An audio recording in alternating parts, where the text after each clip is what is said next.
It's what I would call death by a thousand cuts. And what do I mean by that? What the Israelis have done is that each and every day, up until October the 7th, they had been systematically killing Palestinians. In fact, 2023, before October the 7th, was actually the deadliest year for Palestinians in the West Bank. And that was because almost every day there was an Israeli raid on a Palestinian town. Almost every day, Israel killed a Palestinian. Almost every day, there were attacks by Israeli settlers against Palestinians. And each and every day, the Israelis were turning a blind eye. The international community was turning a blind eye to this. I mean, it was just as though we were invisible and didn't exist. And this is the price of living under military occupation. What I don't think that people understand is that occupation is violent. It's very violent. To live under occupation is to live under a system of violence. For Israel to take land, it requires violence. To build a settlement requires violence. To put up a checkpoint requires violence. To maintain the checkpoint requires violence. When you look at the numbers of Palestinians that Israel has imprisoned, you're looking at roughly 20% of the Palestinian population has been thrown in jail at one point in time or another. And so each and every day, living in the West Bank is to live with Israeli violence. In addition to living with the system of apartheid, in addition to living in the midst of settlers and so on, it's a very violent existence that Israel's meting out against Palestinians each and every day. But the way that it's done is that it's done slowly and methodically. And because this violence is ever present, it's slow and it's methodical, it doesn't reach those headlines. It doesn't make the news, but it matters to us because our loved ones matter to us. It matters to us because our future matters to us. And it's that level of the meting out of violence daily by Israel. And the fact that the world has ignored all of this, it leads to such desperation and despair. Even looking today, since October the 7th, more than 240 Palestinians have been killed by Israel. Again, it's daily violence with daily people, Israel arresting people, throwing them in prison without charge, without trial, including Khaled al-Jarrar, who was, again, just picked up. Again, no clear reason why. That's what it means to live under Israeli military rule. And it's become so commonplace and so methodical and so every day that Israelis have ignored it, the world has ignored it, and we're just somehow expected to live with it. This, Owen, is the height of dehumanization. When it gets to the point where Palestinians are somehow just expected to live with it, and behave as though life is normal when it's not normal. As you said, if it had been Israelis, the world would be going crazy because they don't dehumanize Israelis, but they do dehumanize Palestinians.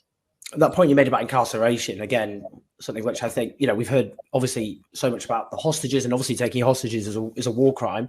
The incarceration of Palestinians, which often the world many people aren't aware of the conditions. So you get this military court system, the only so-called democracy. Obviously, Israel isn't a democracy by virtue of the occupation of the West Bank. It can't be. But, children being tried in a military court. And Save the Children, the charity, their investigation found that children had been are sexually abused, physically abused.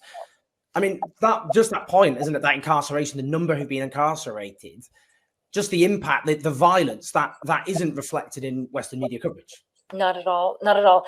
During the first prisoner exchange, I interviewed many of these children, because they were children, who had been released by the Israelis in exchange. And the stories that they told me were harrowing. These stories should keep people up at night. And I'm just going to give you a little flavor. Each and every one of them talked about being abused on a daily basis, of being tortured on a daily basis. The Israelis often put upwards of 10 boys in one cell together and gave them enough food for two to maximum three, only twice a day. So they were effectively starved. They let them use they let them have a shower once every third day for a maximum of 10 minutes a day. They weren't allowed to see family. They weren't allowed access to their lawyers. They weren't allowed access to any electricity. If they asked questions about their incarceration, they were beaten. And as they were finally being released, each and every one of them told me about massive beatings and showed me the beatings that they received. Some of them, in fact, all of them, were denied medical attention, including a boy where the Israelis broke his arm in several places, denied him any medical treatment. Others talked about being raped. And these are things that were happening to children, the vast majority of whom were being held without charge and without trial. If that doesn't trouble people, then I don't know what will. It's certainly something that the world has the power to end this, and they choose not to. They choose not to. Well, that's my final point, really. That I was going to ask you. You know, there's I sometimes think about this when I first moved to London many years ago. This was back in 2005, and you know, I'm from the north. Found people in London not particularly friendly compared to Northerners. And this woman started a conversation with me. She was, you know, a young South African, as it turned out. And I mentioned that my dad had known Thabo Mbeki in exile back in the 60s. They shared a Coke bottle once with each other. That's my claim to fame. And she suddenly said, yes, apartheid wasn't working anymore, which kind of chilled me at the time. The point I'm making is most white South Africans did buy into apartheid, actually, for a very long time and passionately so. That's just a fact. And they ended up abandoning it for the reasons that young South African said, which was international pressure made it unviable. They were forced against their will to abandon that system. And the difference is, in terms of the Israeli population, most of whom, they're very brave Israeli peace activists. I'm always in awe of who I keep interviewing. They're so marginalized because there's an overwhelming, at the moment, most, according to the polls, most Israelis think not enough firepower has been used in Gaza. What on earth does that even look like in practice? So I'm just wondering how this ends, because as things stand, the US, as you say, it's essentially a US-Israeli attack. The last remaining superpower has given a blank check to Israel to behave as it wishes. Israeli public opinion knows that, and therefore there isn't any incentive to do anything to change. So how does this possibly end? I think you're going to be surprised by my answer. And maybe I'm actually also surprising myself. I don't think this is going to end well for Israel. And the reason that I say this is, you know, even in that conversation that you had with this former or current South African, the response was apartheid wasn't working.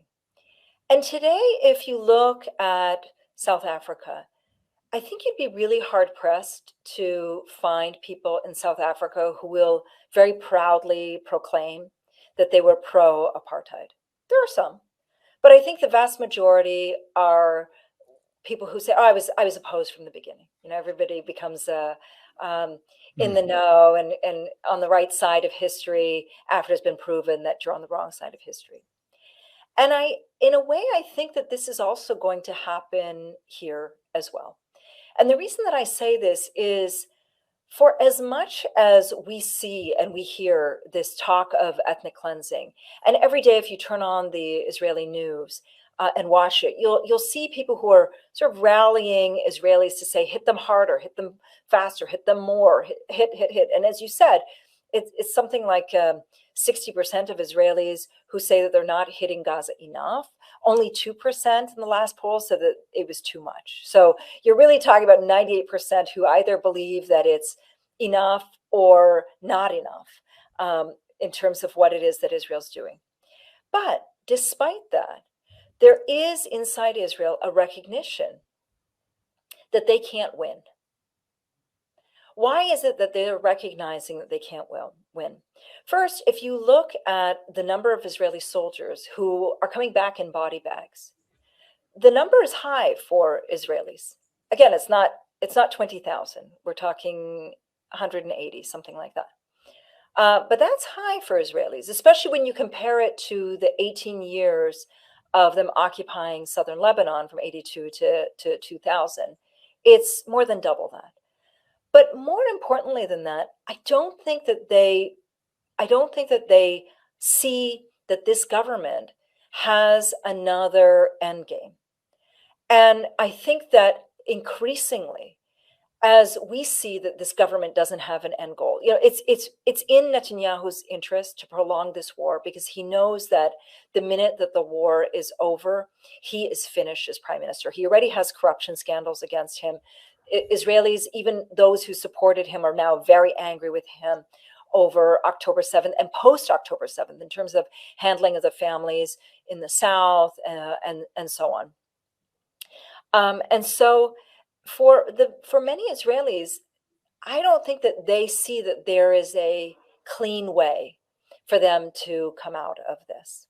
But more importantly than that is that Palestinians have shown the world strength, conviction, resilience, pride, humanity, love, all things that Israel has not shown the world at all. And so, in part, I say this because in order to survive living in this country, you have to remain optimistic. That's the only way you can survive living here in a country that seeks to ethnically cleanse you and talks about it every day. But on another level, this isn't just the question of being optimistic and hopeful. I truly believe deep down inside me that this isn't going to end well for Israel. And that in this not ending well for Israel, we're going to get to a place and space in 20 years' time where people say, I was always against the occupation, when we know that they were never against the occupation.